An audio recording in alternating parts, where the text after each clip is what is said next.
I think that currently we're in the I call it embracing our shadow part of the crypto evolution. We're kind of admitting we're jokers, nothing works, and let's just find a new marginal buyer for this token or meme coin. Whereas, last cycle we really believed, or maybe partly fooled ourselves, that we are rebuilding finance with DeFi, and the degens were more like a fringe part of it. But today they are us, right? Today degens are embraced, and I think that it's a quote from Jung that only the man who goes through this darkness can hope to make any further progress.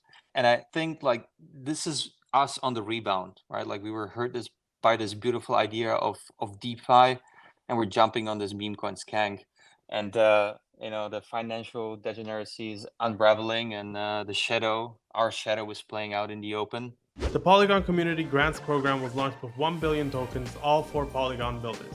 Season 1 is live right now and features 35 million in Matic to support the next generation of Polygon projects. Builders on Polygon, these grants are for you. Join the aggregated future today by applying at polygon.technology/grants. Avalanche is a smart contract platform that has a novel consensus protocol, subnet infrastructure, and the Hyper SDK toolkit, which allows Web3 developers to easily launch custom, powerful blockchain solutions. You can start building today by checking out the link below. Nothing said on 0x Research is a recommendation to buy or sell securities or tokens. This podcast is for informational purposes only, and any views expressed by anyone on the show are solely our opinions, not financial advice. Boccaccio, Ryan, and our guests may hold positions in the companies, funds, or projects discussed. What's up, guys? Welcome back to another episode of 0x Research. Today I'm joined by Ryan from Blockworks Research and Matti and Rapolas from Zee Prime Capital to talk about how they're thinking about the markets and crypto in general. Before we get started, Matti, Rap, thank you so much for joining. Do you want to give a short introduction of yourselves and a bit about Zee Prime? Thanks for having us. Sure. Zee Prime. I think that the story goes that we just emerged from the depths of the subconsciousness of this ecosystem, meaning we're likely demons. But we started as a prop shop, VC prop shop, grew substantially into free funds over the years. Majority of the capital we manage is internal, and we're investors with a long-term investment horizon. Our funds are close-ended 10-year vehicles, but we're looking for zany, wacky solutions with technological substance. I guess that's how I would describe it in short. Perfect. Yeah, that makes I've looked through a lot of your research and a lot of your website, and that's definitely the vibe that I got, is that you guys invest in more zany is the right word, I think, like more interesting stuff than I think most other funds do, which I really appreciated. Do you want to talk a bit about what narratives you guys are looking at right now, or what sectors you're interested in? I think I'm mostly interested in being surprised. Anything that I know that can become a narrative has much less power than something I or we have not conceived of yet. And I know that in crypto we think of narratives and narrative waves and narrative rotation, Yeah. but to me at this point I'm much less interested in the narratives, because everyone knows these are just narratives, and therefore it has much less power. So to some extent some of these narratives can materialize down the line, but it always takes time to. So personally, and maybe some other Zee Prime team members, I'm not speaking for all, but we try to pay attention to the slow more than to the fast. So I read somewhere that fast has all the attention, but slow has all the power. But I do think many of our narratives, like DeSci, CultureFi, or SocialFi, Deepin, and DeFi, will likely, in the long run, produce great products. I don't know the sequence of things. I don't know when it'll happen. I might see some good attempts right now, but at this point, I'm just hoping for some real innovation trigger that sparks a new wave of adoption, regardless of a narrative. I would also add maybe that I guess which narrative comes back is not as important as seeing just good execution on either one of them. I think people over-index on, let's say, over-engineering the tokenomics and like trying to think what else could be the utility of the token or how like it fits into the product. But I think there's not enough. We haven't seen like enough good attempts at actually building out like useful products that wouldn't just cater to the existing demands of the people who are in crypto today. So I think maybe we should just like try to think how to execute better rather than come up with new narratives that die quickly and then we expect them to come back. But ultimately, that's not the whole point. That makes sense. I regarding execution over, I guess, token dynamics, and like how projects are building, is there a specific thing that you look for in a project when they come to you, or like when you're doing your own research process? Is there how do you tell that like you think these people will be able to execute or they have a unique way of executing? Is there something specific there?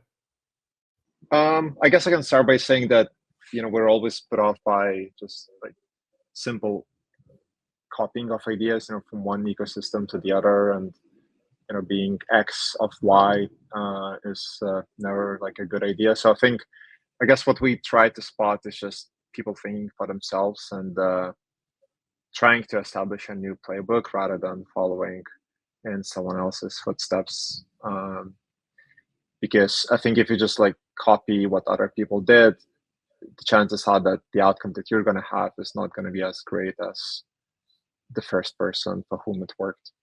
Yeah, that makes a lot of sense. How do you see products evolving over the past 6 months? Like, because in the bear, I assume that the products that came up that you guys were interested in, the protocols, the apps, they were quite a bit different to what is launching right now and what has been launching over the past few months. And not just in terms of like valuation, but in terms of quality and their execution plans. Is there something that's noticeably different? I think from the perspective of like a VC or the private markets, it was pretty volatile. I think earlier last year it was mostly dead. Like it felt like no one was allocating. It sometimes felt like we were alone. And with the market pumping later last year, the private markets get crazy. Big rounds, big infra plays, AI nonsense, KOL rounds. People started clustering around certain buzzwords and optimizing for the VC pitch again. And I think that some investors that were scared to deploy earlier last year were sort of overcompensating, and I'd say sort of like now with the market kind of going down and the low flow high FDV bubble bursting, things started to slow down again. And I think people are starting to reposition to fund applications. At least that's my feeling. So I'd say that this is one of the bigger shifts in the industry is people starting to call out infra and large and asking for more applications. Yeah, even in as far as what I've seen being discussed about EFCC, there seems to be some form of like infrastructure tiredness and people trying to get away from people constantly building infrastructure in favor for building more apps. And one thing that we talk about quite often in at Blockworks is that the prevalence of infrastructure is kind of related to Ethereum having to scale through rollups, and that's why it's like there's a lot of infrastructure constantly launching because there's always like something that needs to be fixed. Do you guys think this is like a good take, or do you have any other idea why we might be getting a lot more infrastructure than perhaps is necessary? Yeah, I think, well, in one of the articles that we published recently is that, because Ethereum has sort of not enshrined a lot of the protocol solutions, at the protocol level, that created the sort of the VC surplus value to be captured by, investing in startups that do all of these small pieces themselves individually. And all of these small pieces can then go to the market and command high valuation. And so the natural incentive is just to do that. And I think there's another aspect of this market where, because you have like quick time to liquidity compared to the traditional markets, then you're obviously incentivized to go for the largest outcome. So build huge ideas, get liquidity quickly, and then hope that it's like survives over time somehow, as opposed to like starting with, let's say, a smaller niche wacky idea, and taking a long time to execute it. So yeah, I think liquidity and time to liquidity is also a big aspect contributing to this. And I think also in the past, the biggest outcomes were always like infrastructure plays, and so there's this just mimetic desire to follow what worked in the past, basically. That's super interesting. I think it begs the question, like, okay, the crypto industry needs to shift towards apps from infrastructure. To me, thinking about the people that I've met in this industry, what they're interested, what their skill sets are, like an infrastructure founder is very different than like an application layer founder. I'm wondering if you agree, disagree, and like what are you seeing in the market in terms of like the founders that you're meeting with? Like, does this necessitate a completely different mindset than the current like mix of developer skill sets in crypto right now? Like, are we going to have to pull from like big tech, or does that talent exist in crypto today? I definitely think that we always need to tap into the new talent pool. I think it does require a different sort of a founder in terms of that it requires some bit of idiosyncrasy, right? So you probably cannot be just a nerd, right? You have to be a jock if we're going to the archetypes. And there are people like that in crypto, and hopefully there will be more of those. But I think it's also a question of a risk, where you need to have a. I think you need to have a higher sort of like a risk appetite to be building on the app layer, because you will fail much faster than sort of like techno babbling yourself in the in the infra cluster, because it's you maybe get 2 or 3 pivots, and then you're gone, because as an app you really need users. It's not about partnerships and other devs using you. It's about very clear goals, and it's data driven. Do you have users, and how much money you're making by having these users, or how much money can you actually potentially make? And I do feel like perhaps other ecosystems than Ethereum are doing better at this, or are better at this, because like Ethereum has this like a long-standing dev fetish, and I think it's probably costing them in the race, if it's truly a race against other chains. But people are talking about, even I've heard lately amongst the devs, it's like, oh, a good UX, but I don't think the UX is a problem. It's if you're offering people great product or giving them a way to make money, it matters less how many times you click or something like that. So I do feel like we need to tap into the new talent pool, indeed. But I do also feel like we need to stop playing these sort of like almost I think many people, they would go for the Ethereum space mostly. They're over indexing or on impressing other people within their group, so they're trying to outsmart one another. And I think too many people in that circle optimize for smartness. They sort of like indulge in this self-image of oh, I'm smart math genius, or blob optimizer, or ZK magician, I don't know, whatever, right?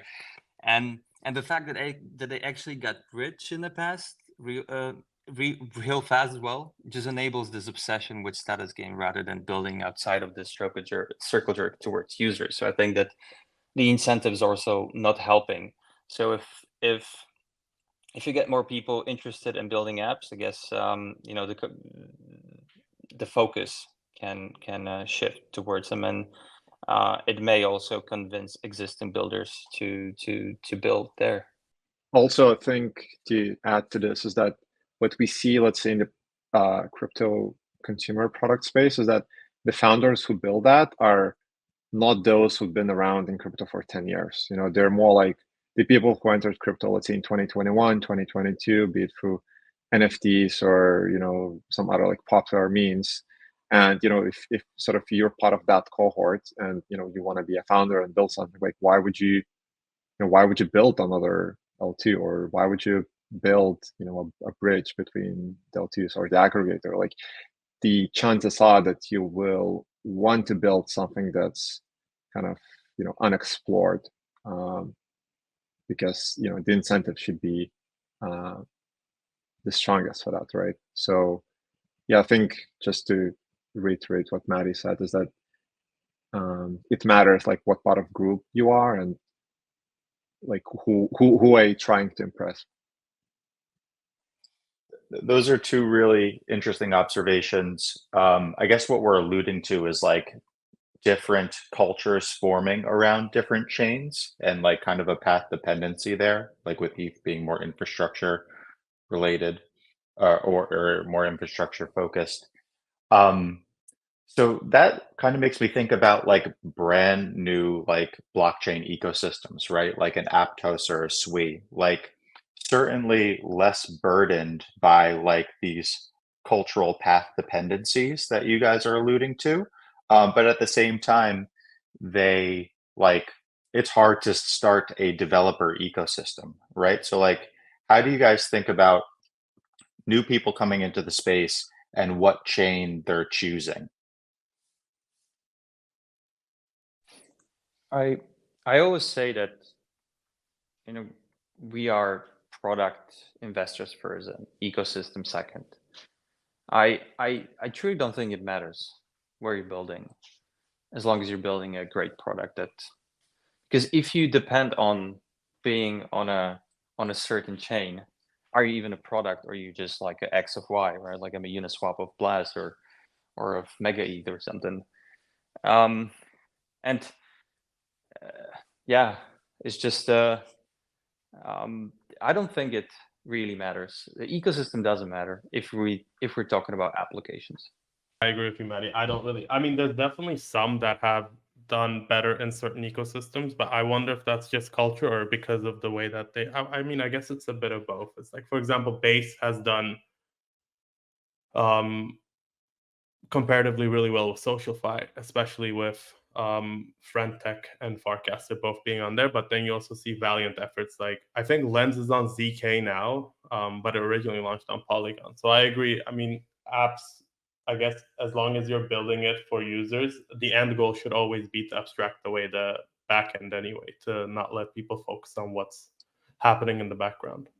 Going back to the Base example, I think it's good, right? Because like they started with the on-chain summer last year, where they had this like daily NFT mints and this and that. We're just like click with the expectation that this will amount to the airdrop in the future or something like that, and that obviously like didn't really lead to a lot of usage. And then Friendtech came along in August, and that just like blew it out of the water, and was the thing for quite a few months. And I think that's a good example that like it doesn't really matter the ecosystem that you're building if you have actually a novel product that creates new user roles, like Friendtech was at the time. And also lately we had an experience. We were on a call with a specific application, and we kind of questioned whether they are because they were building one of the or they're building on one of the upcoming hyped ecosystems. And I asked, like, without this, like, who are you? Like, do you have an identity, or does it matter that you build on this? And it took a very wrong turn, and people got offended just because us questioning if this is like an ecosystem play or is this an actual application that cares about the product more. And I think there's a lot of this where, it's even funny to talk about culture of these things, because these things haven't been around for, maybe some for like a year. Like, there's no culture. It's made up. There's no community. They're just people waiting for upside, which is fine, but there's no culture. They're just, opportunist, mostly manufactured applications that, got entitled with like bloated seed raises, but they have nothing to show for, right? It's just, it's a, decent salesmanship, but I guess the step. And if we're asking, where are these new users coming from? They really don't care if you're built on Bear chain or Mega ETH or Monad or whatever thing that's not even launched yet, right? It's just, it doesn't make sense. It's just a very, very kind of niche, inward-looking game that I don't think it's productive when it comes to. I would say it's mostly zero sum rather than positive sum for crypto. Yeah, I mostly agree with you. I think like the most extreme example of that, do you even have an identity like without this chain, is when throughout 2022, 2023, there were a lot of apps that were just, and Rap, you kind of mentioned this, is like we're X on Y. And I think it was like with GMX forks a lot, it was like, we're GMX on Polygon, we're GMX on Avalanche. Well, I guess it was already an Avalanche, but you get the gist. It was a lot of these, and I think we're gonna get a big wave of this with the new L1s or L2s that launch as well, especially the super hyped ones. Mega ETH, Parachain, Monad are the ones that you mentioned. I think those are gonna largely disappoint, is my controversial take. Maybe not Mega ETH, just because I haven't read up too much into it. But I mean, I like Parachain and Monad and the guys, but I feel like they're gonna be a bit overhyped. I'm curious what you guys think, though. I don't know. Like, there's nothing to assess yet. I don't know. Like, I don't think anything has been launched. Like, nothing is live on mainnet, right? I don't think it really matters. I think that, for example, Solana, when it was coming up, it wasn't hyped, right? I remember like 2020, in like the Ethereum community, there was a lot of thought around the unlocks in early 21, and stuff like that. Like, you didn't see Solana coming up, right? Like, whereas all of these ecosystems, I mean, these chains that you mentioned, like, everyone sees them. They're overhyped. They're not launched yet. So, I mean, I don't want to talk about things being priced in, but I'm not saying that they won't be successful or they cannot be successful, but I guess it's it might largely disappoint. In the long run, who knows? But in the short run, I don't know. And I think one of the other questions that I give to founders, who, let's say, build in the new ecosystems that are far from launch, is like, why do you want to sacrifice like 6 or 9 months of your time just to wait until this chain launches so that you can prove your idea? Like, isn't a better use of your time just launch it somewhere where it's like available today, where it's possible today? Because there's plenty of block space, and wouldn't you want to validate at least something in those 6 or 9 months until you wait? And no one gave me a good answer yet. Yeah, that's a fair point. I mean, worst case, you can just port it over to these chains. I kind of want to talk a bit about SocialFi with you guys, and not just SocialFi, like a bunch of these new consumer apps that you guys mentioned that you look into. But just to start off with SocialFi, how do you see it evolving? Do you think that there's something there? I know we said we don't like to talk too much about narratives and if it will come back or not, but how do you view that space going forward? I think that we did see some good attempts. Whether it was Frantech, which was roughly last year when everyone got bored. I think that it was a cool game when where it didn't provide sufficient depth as a game, and what happened later was that they didn't sort of like double down on the sort of like a vertical aspect, but like went really horizontal. And now when I go into the app, I don't even know what's happening. Yeah. Then I think meme coins largely are also a SocialFi primitive that got validated, and so I would say that these are like a first experiment.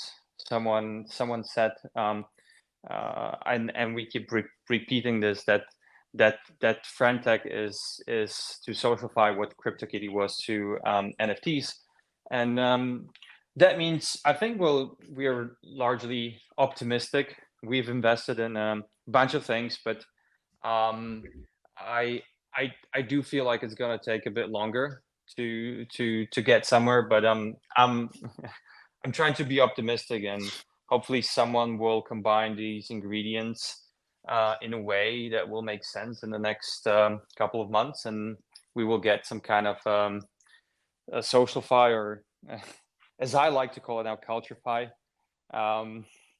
application that will become adopted, at least will sort of outshine Frantech or some other apps that we've had so far. And also, I think it's interesting to observe how, let's say, Frantech inspired many founders in SocialFi space, with the bonding curve, and then we saw many people try to apply the bonding curve to their product. Even in places like decentralized science, where you could trade early stage research on a bonding curve. But anyway, I think it could be that the next breakthrough in SocialFi comes from something completely unrelated, something like maybe blinks that Solana and Dialect enabled on X, and this is something completely out of the field that you wouldn't expect, right? Because the way people thought of SocialFi until now is that okay, you have like these mini social apps, and you have speculation on them, and you stand to make a lot of money in a quick amount of time, and then somehow that kind of reaches the escape velocity, and you don't rely on speculation as much. But yeah, maybe the next breakthrough comes from somewhere that's completely unrelated, and probably sort of coming up with cool features that could be embedded with existing social networks could be a better play than sort of the existing sort of on-chain social protocols that are largely just recreating what we already have, but on-chain, right?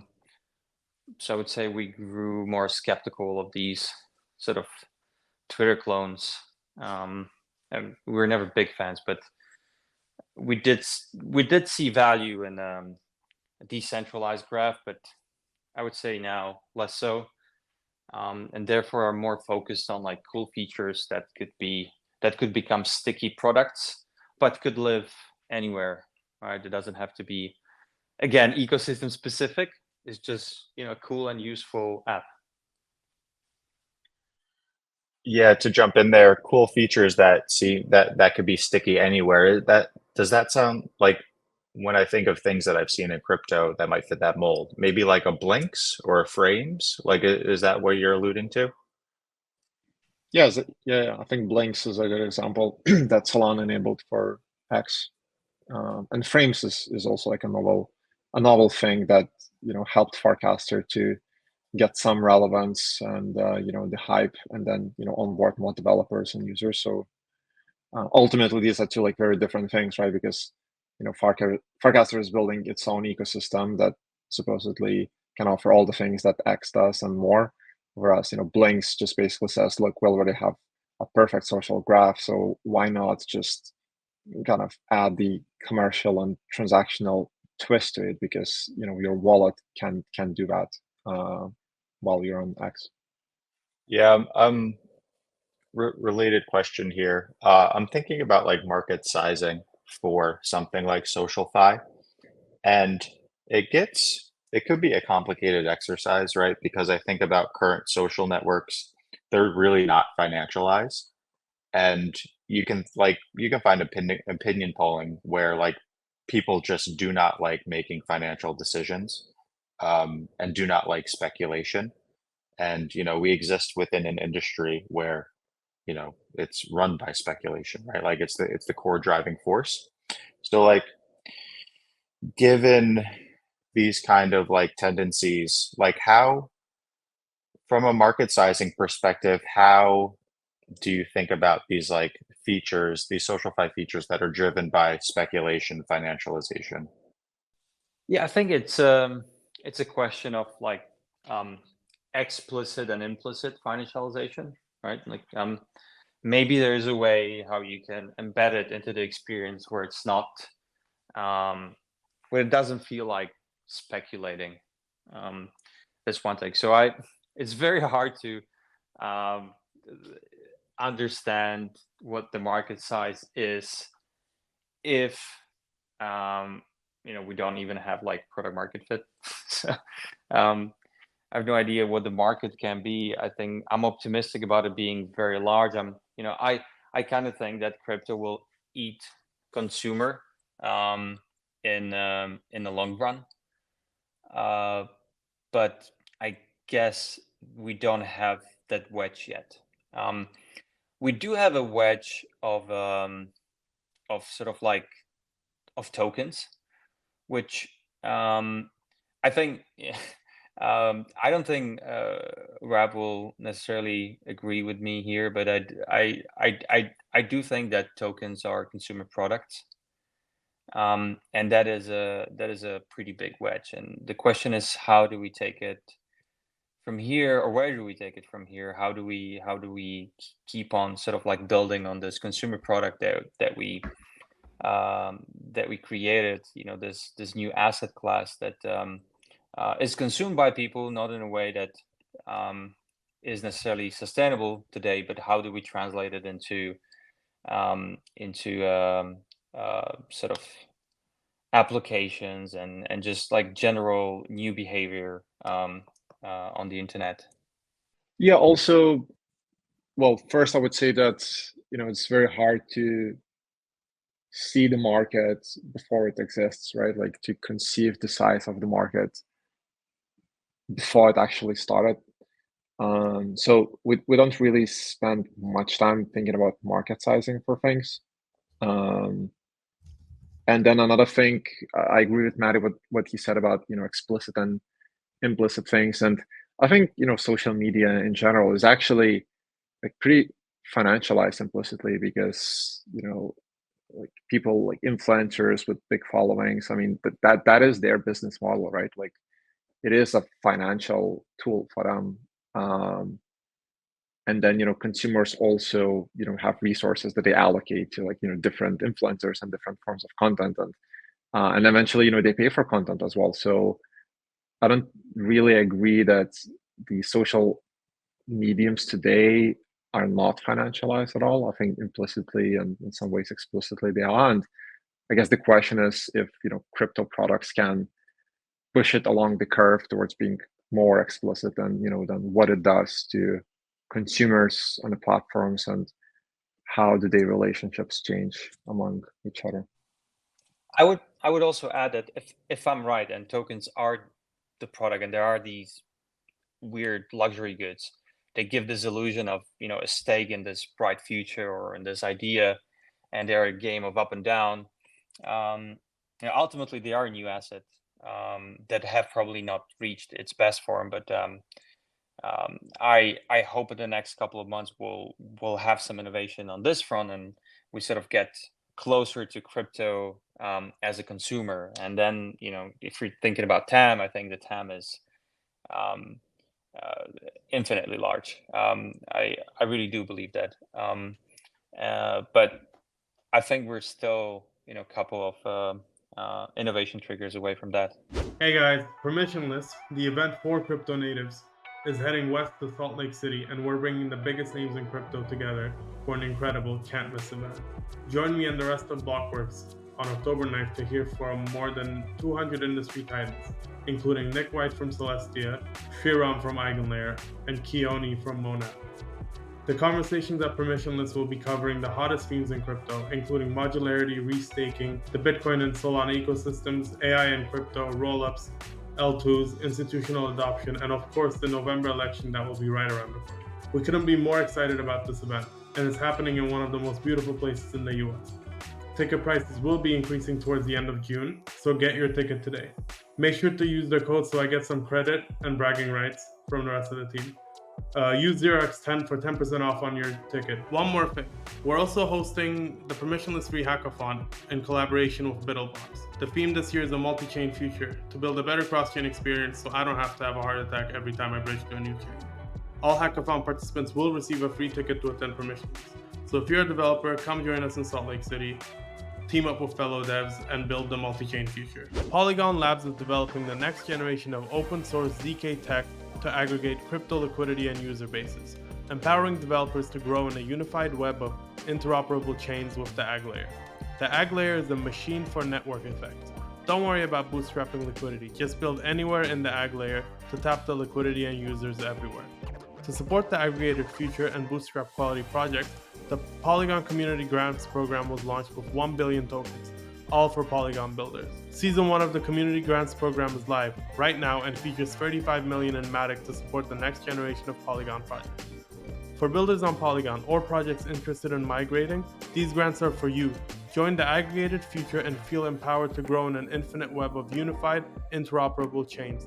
Apply today at polygon.technology/grants. The age of interoperability is here. With the launch of Teleporter, Avalanche becomes a seamlessly linked network of many sovereign blockchains that communicate so smoothly they feel like a single chain. Teleporter is an EVM-compatible cross-chain communication protocol built on top of Avalanche Port Messaging. It allows any EVM chain on Avalanche to send messages, assets, and data to one another in a simple, fast, affordable, and secure way. Teleporter and Avalanche Port Messaging provide a new foundation for how Avalanche blockchains can communicate and how developers can easily build cross-chain applications out of the box. Build anything you want, any way you want, on the eco-friendly blockchain designed for Web3 devs. Check it out by clicking the link below. I kind of want to talk about that tokens generating culture thing, because you talk about this, or I mean, you guys talk about this in your RWA versus NWA piece, which one thing that you mentioned is that crypto is generating cultures, memes, and narratives, and that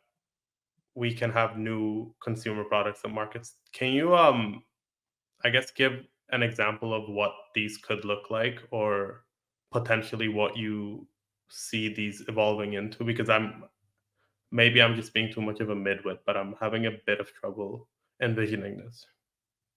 Well, they already, I mean, we have been just talking about it, right? Like, you know, these new ecosystems are essentially just people organizing themselves around a new brand, right? And you know, it's a tech that it's wrapped into a brand, and people are already building apps on that tech, even though, you know, the tech is not live.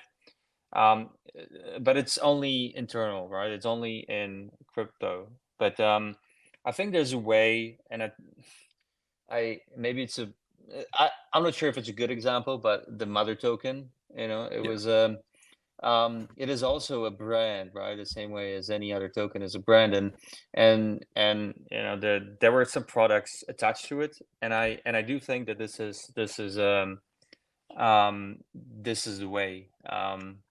So it's you know, where the tokens become more like you know, token enabled sort of brands, or just partaking in a specific endeavor or culture. You know, whether they could help with like a co-creation and attribution aspect, that's another thing. But I do think that you know, crypto has a pretty decent overlap with like the aspiration culture of you know, TikTok and the social media in general.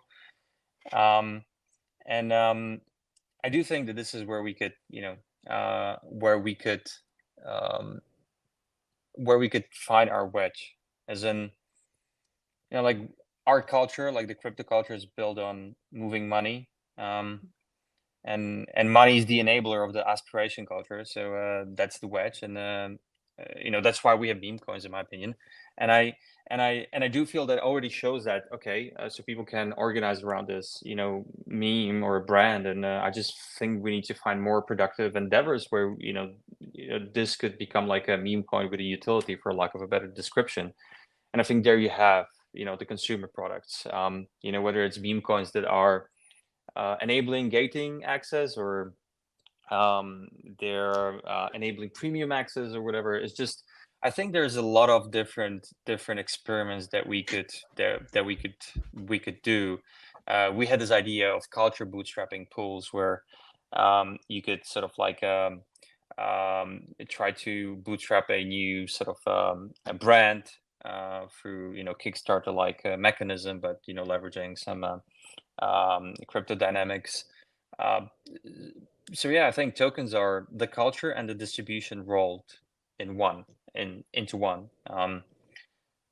So I do see all of these perhaps abstract sort of takes on how crypto is consumer, and how it could conquer consumer, but yeah, I think that in next couple months to year or two, we will see more specific examples of that. I don't know if they will be permanently successful, or there will be just another sign of something like the experiments we had before. But yeah, we're probably closer to this vision. That's fair. And Bach, you also have a Milady PFP, so that's I was definitely just not about to a say, yeah. real world asset. It's NWA. Yeah, I was actually just going to mention that with tokens becoming culture, and them like allowing you to maybe token gate, but also like you're kind of showing off what your identity is. And I feel like NFTs were a really good representation of this, because when you see somebody who's a Milady, or somebody who's a Bored Ape, or somebody who's I don't know, a Pudgy or a Bitcoin puppet, you have a very clear idea of who they are. And every once in a while, this kind of gets jaded, and more people get into a community, and it gets ruined, and then it gets fixed again. But this is something that I don't know, I was thinking about a few weeks ago. We did an NFT episode, and I feel like that could also be somewhat related to this tokens generating culture and identity thing, but maybe it's just I guess the crypto kitty moment of it. Like, NFTs were too obvious, but meme coins are cheaper, they're easier. Tokens in general are just, I feel like, more natural for people. So I'm excited to see how it evolves. Mother was definitely a good example. I feel like a lot of people this cycle are also attaching themselves to tokens. That's something that we've seen, like Ansem and With. He attached himself very well. So that's also going to be interesting to see how those dynamics work. But I guess, like, kind of to bring us more into reality, how do you view this is kind of going to be related to the RWA versus NWA thing, but only tangentially. How do you view increased attention in crypto from large TradFi funds and institutions? Do you think there'll be a net positive, or do you think we don't really need it? Because your guys' takes on the RWA versus NWA piece are very much like, we already have something very cool here that we should continue building, but we're getting increasingly interest by TradFi. Yeah, I think ultimately it's obviously positive, right? If you want to, the asset class to grow to trillions and ultimately tens of trillions. So I think it's about like the old money, learning new rules and buying the new assets that are like relevant today, right? And it's I don't think it's bad that they are trying to participate, and obviously they come with their own baggage of kind of mental models that worked in the past for them, and some of those apply here and some of them don't, and you know it's not about like porting the real world assets to the chain. It's about like the existing capital owners, so quote unquote TradFi or sovereigns, whatever, like learning about these, NWAs and kind of buying into the culture and like into the new rules. So I think it's positive, but it's not like, strictly. It's not a question of like what kind of assets they bring with themselves, because I think like what we see is that some of these funds are actually interested, in buying the DeFi tokens, and it's not like there's no interest at all. I think that some of them want to learn and are willing to kind of be wrong and learn something from it. Do you think as they come in, large participants, institutions, that it becomes more competitive? I mean, I feel like that's just the general take, is that it becomes more competitive, but do you think that there will always be somewhat of an edge for crypto native people who have been here for years, who understand maybe the NWA a lot more than new participants, or do you think it just gets competed away? I think you can also make a question whether the people who have been around from, like 2016, 2017 are necessarily up to date with what's happening now, right? It's, I think it's like, it's not necessarily, I think it is like more competitive, right? But some of those new participants will want to learn the new rules and kind of, play by the new rules. And some of them will try to, look at PEs and DCFs and, maybe it will fare for them differently. But yeah, I don't think it's bad strictly or anything. Fair. I have one thing specifically for your wrap. I read your Wedge is the founder's edge piece, and I really like that idea of small markets discover large markets. And the example that you gave was Uniswap and Blur. I kind of want to ask you, like, do you think that the reason that a lot of projects now are building to solve more abstract problems, do you think that's incentive misalignment? Or we kind of talked about this before, but or do you think it's just a natural way for people to approach problems? Like they want to start with, oh, I'm going to solve everything instead of focus on a specific solution.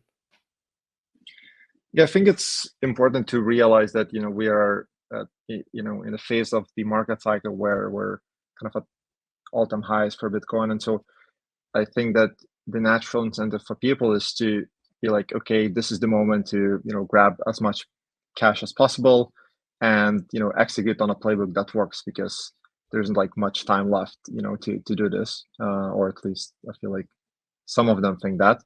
Whereas, those innovation triggers, as Matti likes to call them, are, always happening like in the depths of the bear market, where like there is no rush, right? Because you don't see the light at the end of the tunnel. You don't know when the huge outcome will come for you, and so you are forced to think from first principles and question the existing standards, because like nothing actually works in the bear market, right? So like you have more freedom to explore the idea space, and so this is where we typically see those interesting breakthroughs. And what was the other question, or did I cover it? No, that was it. You covered it. I also want to ask, like you said, in the bear, we saw some of these like new ideas, and one that you mentioned was Blur, and how it kind of started off by appealing to like to solve a specific problem, and then it competed against OpenSea, and now it dominates volumes for NFTs. Do you have any, or can you, either of you guys, think of any recent projects that did this well as well, in terms of identifying a problem that needs to be solved and work towards it? Maybe I can mention one portfolio company of ours, which is Frodobots. And Frodobots is basically a game that you play, with a controller, and you control a robot, on a sidewalk that's placed somewhere in the world, like in different cities, and you complete quests. You complete challenges by driving the robot and interacting with the pedestrians, because there's like a camera and microphone, and so it's fun, but at the same time, what they're doing is they're collecting, the data set from all of these rights that will eventually be very valuable for training of robots. And I think that they're onto something, because like such data set doesn't like really exist in the real world, or if it does, then it's very limited.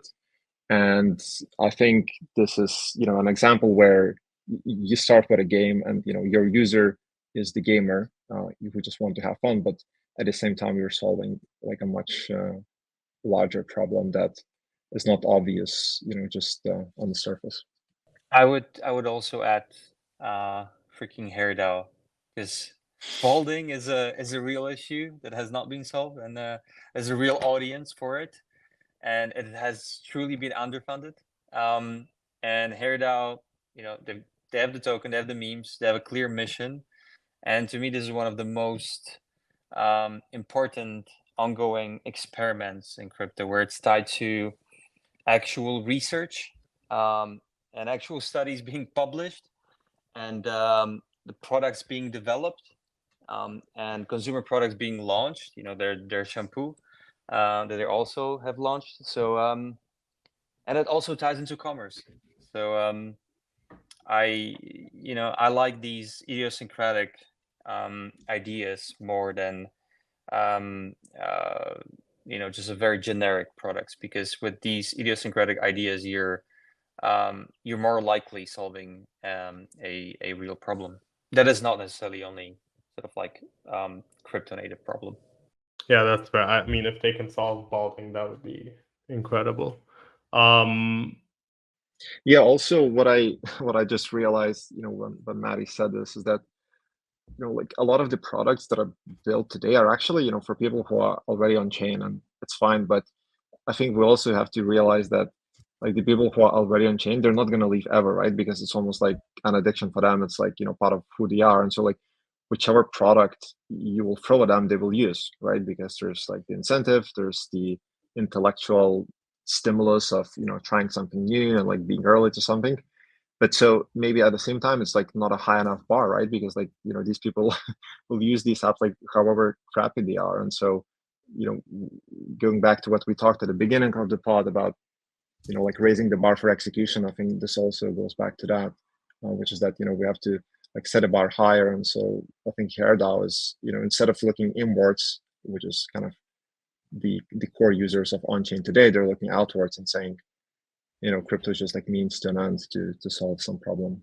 Yeah, that's fair. I actually have one thing that I wanted to talk about since the very beginning is the optimistic crypto piece. The optimistic crypto pitch piece, which I echo like a lot of the thoughts mentioned in it. One thing that I wanted to bring up is that I feel like crypto's having kind of an identity crisis. Like you guys are approaching it, in my opinion, very well. It's like we're just trying to build some, to an extent, like silly stuff, but also to an extent, like actually interesting and cool things that might be able to solve issues that are either related to crypto or are not related to crypto. And I feel like in the past we had this idea like, oh, we're kind of stumbling to success. But we're like, we have very clear values. It's decentralized, it's less tyrannical, it's like it's crypto from the very beginnings, like what people have. But now this cycle, or at least like over the past year, I feel like everyone's been a bit jaded. It's become like, let's just gamble a little bit, make some money and leave. Do you think that this is a theme at all, or is this like me reading into the timeline too much as we get a pullback, or how do you think it's going to get resolved? Interestingly enough, this week we sent our investor letter, and I wrote that I think that currently we're in the I call it embracing our shadow part of the crypto evolution. And this is like a Jungian mythology of us sort of like confronting our sort of shadow, and it's sort of like an end of the self-psyop that, we're kind of admitting we're jokers, nothing works, and let's just find a new marginal buyer for this token or meme coin. Whereas, last cycle we really believed, or, maybe partly fooled ourselves, that we are rebuilding finance with DeFi, right? We found this magic PMF, and And the degens were more like a fringe part of it, but today they are us, right? Today degens are embraced, and I think that it's a quote from Jung that only the man who goes through this darkness can hope to make any further progress. And meme coins are this or this people call it financial nihilism. I don't agree with that definition, but or even term, but people know what it refers to. And I think like this is us on the rebound, right? Like we were hurt by this beautiful idea of DeFi, and we're jumping on this meme coin skank, and the financial degeneracy is unraveling, and our shadow is playing out in the open, and it's like the true confrontation between the vision of the future, the human nature, the expectation, and the failure to achieve it. And on one hand is the expected inflow into ETFs and the normalization of crypto investing, and it's a wonderful dichotomy of this degeneracy on one hand and institutional adoption on the other. And I could go on. I'm asking myself with regards to crypto ETFs, like, is this a Trojan horse, or are we admitting defeat? And since you asked about like sort of reconciling this, and I'm looking at crypto today, and I'm thinking, this is, we're at a stage where this is either a one revolution to a reformation and three potentially normalization. If it's a revolution by Trojan horse. Reformation, by admitting that crypto is important and has a right to coexist with the standard financial markets and system. And normalization of boomers just needing more things to sell to people, but the credibly neutral money aspect is somewhat decapitated, right? And if you look around, there are no revolutionaries here, and if they are, they're silent minority. And crypto has lost this anarchist spirit, right? It's opportunistic to the bone, and almost it's a zero-sum game, as we've been discussing, and bankers probably love it more than your average techie.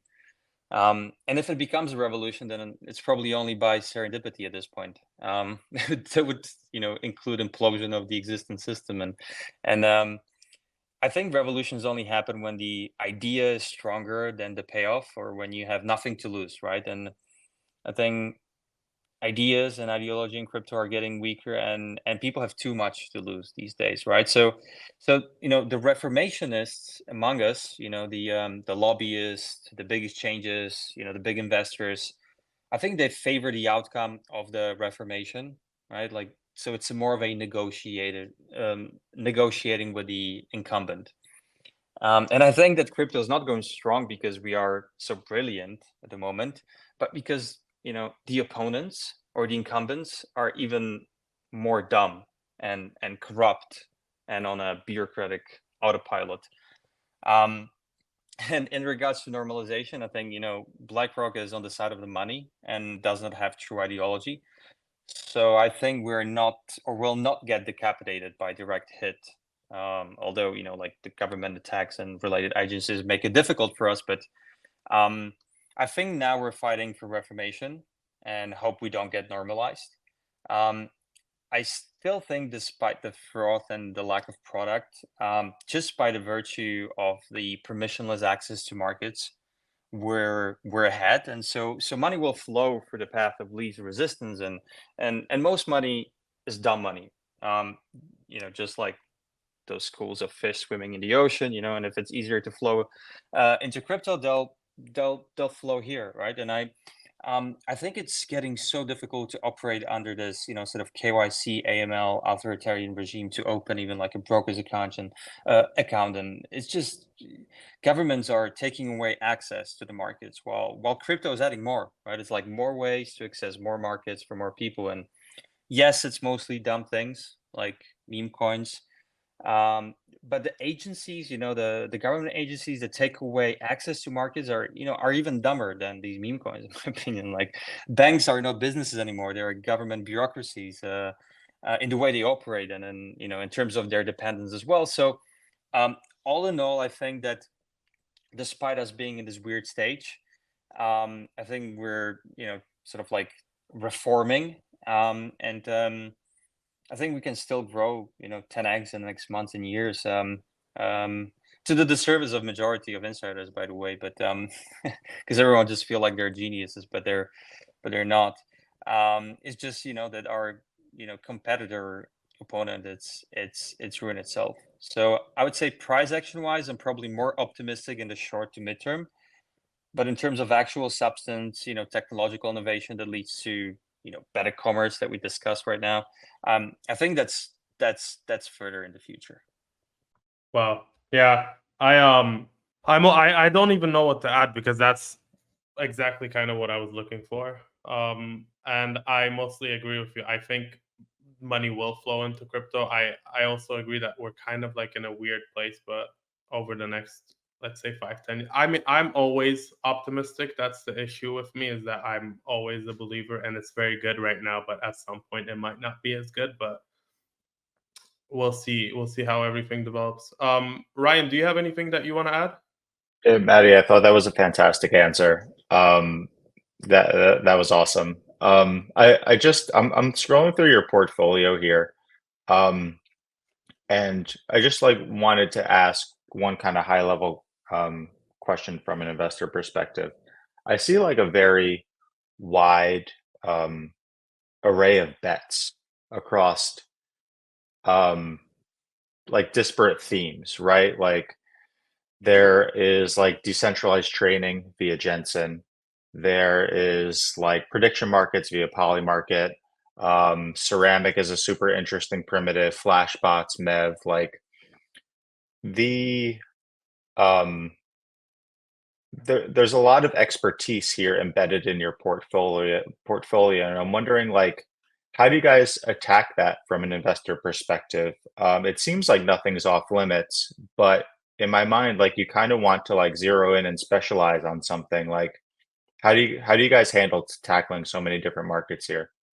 Yeah, I think first I would say that we've been around from 2018, so there's like multiple funds that we invest from, and the thesis that we have, they change, and our, I guess, preferences and theses are fluid, and we just always we don't necessarily like put out the thesis and only invest in the founders and projects that do that thing, but we just actually look for people who think genuinely and are genuinely interested in, let's say, our thesis, and we kind of try to just assess whether the idea itself is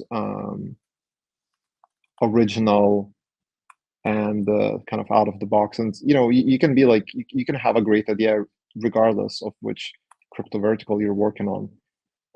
And so I think that is kind of like a reflection of the wide portfolio that we have.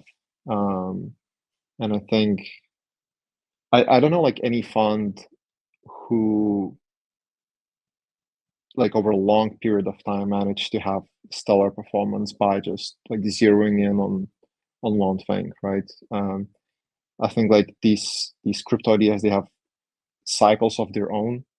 It's not just like like one big cycle where everything goes up in tandem and everything gets proven at the same time.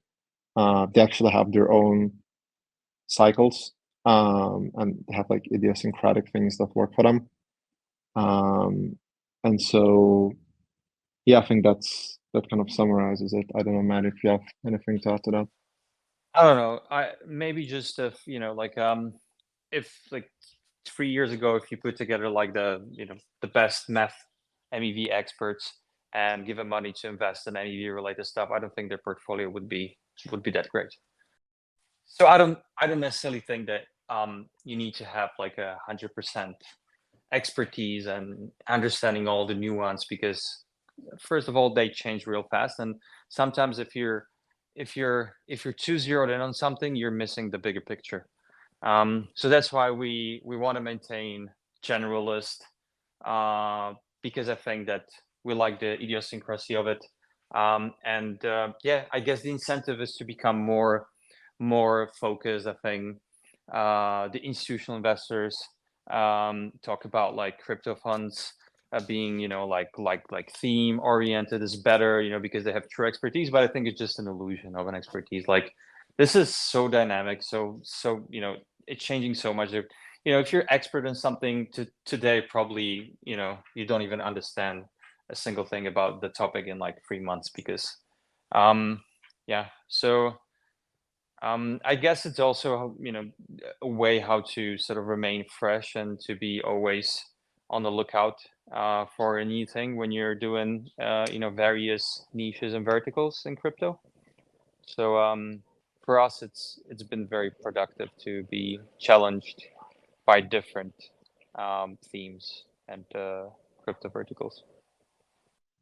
And also, as an investor, you have to learn from the mistakes that happen in the portfolio. And different crypto verticals and ecosystems, they die fast, as Matti has explained, right? So I don't think it serves anyone well just to kind of not taking the learnings from the market that you have, especially if you invest over long periods of time. And so yeah, I think that is a good representation of someone who learns from things and then builds on them. Yeah, I also think that we're at the frontier here in crypto, and I don't think anyone needs any sort of credentials to do anything here, because it's a frontier, and it's a actually sign that you're at a true frontier, that you can just, even as a founder, you don't need anything, just write a couple lines of code and suddenly you have a product that it's adopted, right? So I guess that's a true sign of a frontier, where you don't have the sort of like you don't need a list of credentials to be successful, or to make a decision, or to deploy capital, or anything like that, because it is truly mostly experimental than anything else. I agree. I think that's probably my favorite bit about crypto, is that there is no need particularly for any credentials, that you're encouraged to go in, learn, and just build and do research, and there's nobody's like, oh, actually, are you like allowed to do that? Which I feel like is kind of the look in TradFi. Yes, exactly. And even if you look at, for example, DeSci, decentralized science, so who should be investing in this or building? Only scientists? Like, I I I think it's exactly what it's trying to undo, is unbundle sort of like science from academia, from like the bureaucracy, from the credentials. So yeah, I think it's to some extent I think I wrote it. It is like the frontier, like the frontier of the old west and meeting Las Vegas. This is crypto. So good luck, like counting cards there.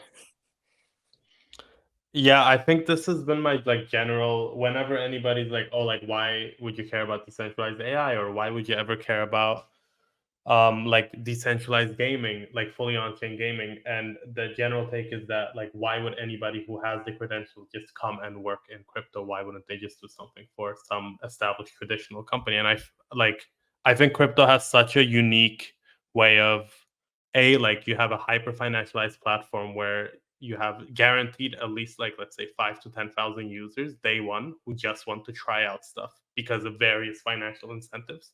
And two is that you can just come in and just build, even though you like, as long as you follow a specific not ideology, but general theme, like you have to want to build for some form of decentralization. You're happy to you can just come in and build whatever you want to build, which I always find really cool. I have one last question, but and I'm cognizant of the time here, but the Fat App Thesis that you guys wrote about in 2022, late 2022. How has that evolved? Is that still your view? And to kind of after that, as a secondary bit, how do you see apps in general evolving over the next year? How do you see the app landscape changing? I would just briefly say that I think that the Fat application is kind of just start to play out, or maybe it's becoming sort of more validated than in the past. I think that the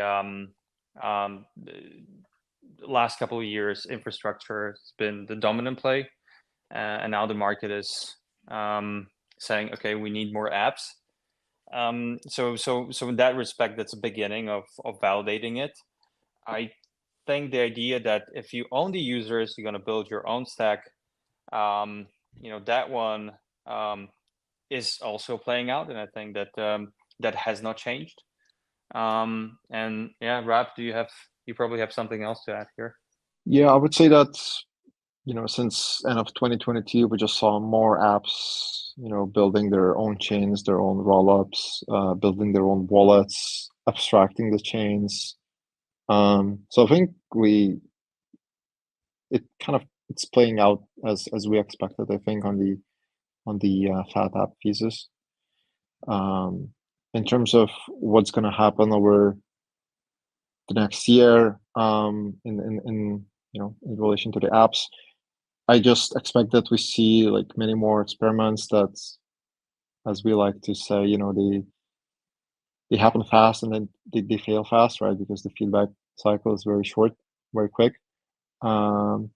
So yeah, we just kind of want to see more experimentation, and not necessarily just like in one ecosystem, but like across many different verticals and ecosystems. And I'm not entirely sure. I don't think that any of the crypto products that we have today are necessarily winners in the long term in the crypto consumer space. I think it could all change very quickly, as we saw in the past. For example, like Pump.fun, came out kind of out of nowhere and created a market for themselves. And I just wouldn't discount crypto's ability to produce these types of outcomes when no one expects. So it's very hard to like extrapolate the current traction and be like, okay, these apps, are gonna succeed in 6 months. Perfect. Guys, thank you so much for coming on. This was incredible. Thank you Thank you. for having us. Yeah. Matti is Matti Gags on Twitter, and Rapolas is actually Long Solitude on Twitter. I'll link both of those in the notes either way. But Matti, Rapolas, do you have anything that you specifically want people to look into? Is there any like source that you would guide them to, or is that it? We have our blog. Some people sort of glorified by calling it research. But we do have our writings on our website. We do have a newsletter. It's a fun read, but I don't think it's necessarily for everyone. But yeah, I think that that's the only thing that comes to mind. Yeah, I have nothing else to add. Fantastic. Yeah, make sure to check out their writing, because even though Matti's being very humble, it is very good. And their theses are often quite different to what other people write about, and I always find them like very insightful and well written. Thank you to the listeners. Ryan, do you have anything to add, or no? Are we done? Great conversation, guys. Thank you for being on. All right, fantastic. Have a good one. Are you currently building on Polygon or interested in migrating? Season 1 of the Polygon Community Grants Program is live right now and features $35 million in Matic to support the next generation of Polygon projects. Builders on Polygon, these grants are for you. Join the aggregated future today by applying at polygon.technology/grants.